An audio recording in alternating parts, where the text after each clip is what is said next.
What is up, everyone? In this video we are doing a performance review of these, the Nike Pegasus 38.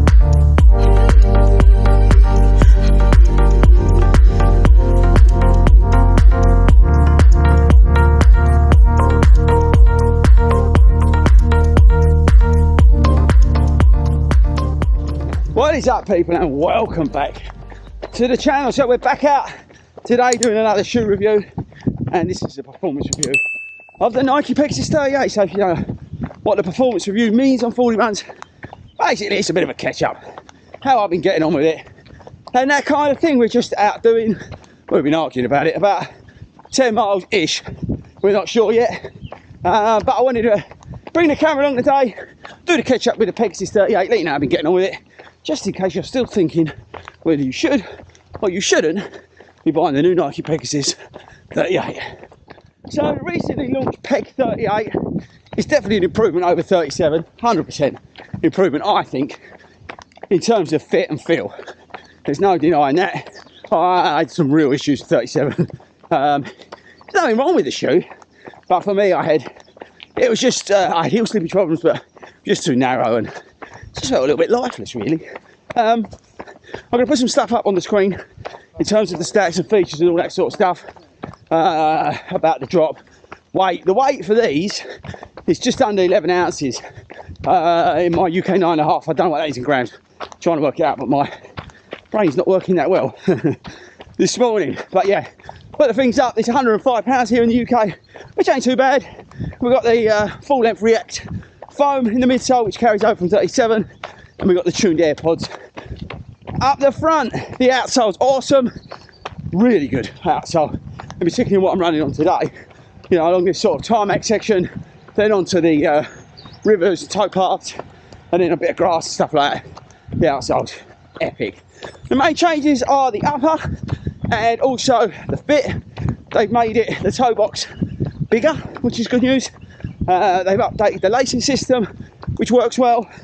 They've increased the foam in the tongue, and overall they've just made it more comfortable.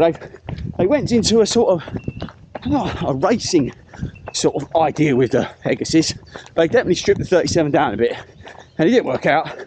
So they've gone back to sort of what they do best, which is chuck a load of foam in it and make it comfortable. So that's kind of up to speed on what's going on, but actually, what's it like to live with?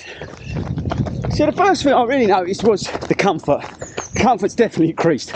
The padding and the extra foam, particularly around the tongue, all that sort of stuff, it's definitely a more plush ride, 100% over the other one. The width is better. I'm a UK 9.5, fits true to size. I've had no issues in terms of any of that sort of stuff. Hold tight. Morning. Cheers. I've had no problems in that. No heat spots, nothing. I've run various different socks as well, twin skin, single layer, no issues at all. So, you know, if you want to get it straight out of the box and run, you shouldn't have any problems and stay true to size. The React foam is as good as it always was. It always gets better with age. I don't know what the miles are on these. If you're new to 40 runs, I don't really pay much attention to the miles on the shoes, because where I run along here, like this sort of stuff, it just wrecks them, so it takes more life out of the shoe, so it's a bit unfair in terms of checking their mileage. I go more on wear and tear, that sort of thing. But so far so good, no problems with it. I've been using the shoe sort of 3 miles to 10 miles. I have done a 13 miler in them, but in general it's been, let's say, 3 to 10 miles. I have been injured, so I've not done as many long runs as I normally would at the moment. So again, kind of time's a little bit limited in terms of those longer distance. But in general, I would always use the Peg as a daily trainer anyway.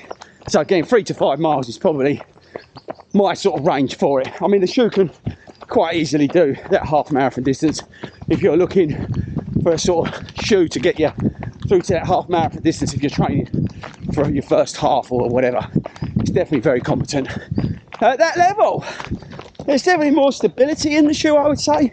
Around the heel counter, I may be going mad, but definitely feels like there's a bit more structure in the heel, which with the combined sort of new lacing system and a thicker tongue definitely gets rid of that heel slippery. So they sorted that.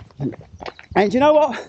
To be fair to Nike, they pretty much sorted all the problems with the 37. So well done, Nike. They kept the price, you know, relatively cheap, I would say. £105 is not the end of the world for a daily trainer, so that's good news as well. But I do have a couple of problems. The main problem for me is the thickness of the upper. Now they've changed the upper on it to sort of make it more comfortable and that. But man, it is so warm. Like I tell you, what temperature is it? 15. 15 degrees, right? My feet are melting. Absolutely melting. So you think your summer training, right? For anything, maybe Great North Run, you've got to train for the summer. Don't get the Pegasus 38. The upper is way too thick, people. Way too thick. The other issue I've got is they're a bit boring. There's nothing that excites me about them anymore.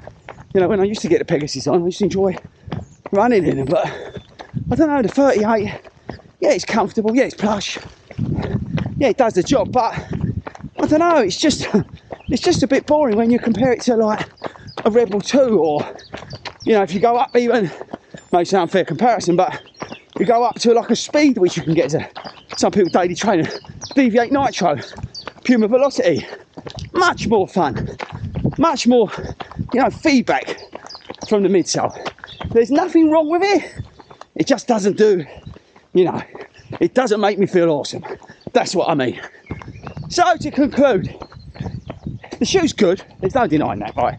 And it's an improvement over 37. 105 quid, ticks all the boxes. It's plush, it's comfortable, it's really hot, it's got a great outsole, and yeah, it's okay. It's not the worst shoe I've ever running. It's not the best shoe I've ever run in, but there's just so many better daily trainers out there. The Fuel Cell Rebel 2, the Pumas. Honestly, people, don't just be stuck with Nike and Nike. You've got to get your butt in the gear. You know, there's so many good shoes out there now. This format you've got for the peg, although this is an improvement, a good improvement, you've got to redesign it. Do what you did with the Alpha Fly and all that sort of stuff. Come with something fresh, come with something new, because we demand it. We want you to come with something inspiring and awesome. The Pegasus 38 is a good shoe, people, but there's just better out there.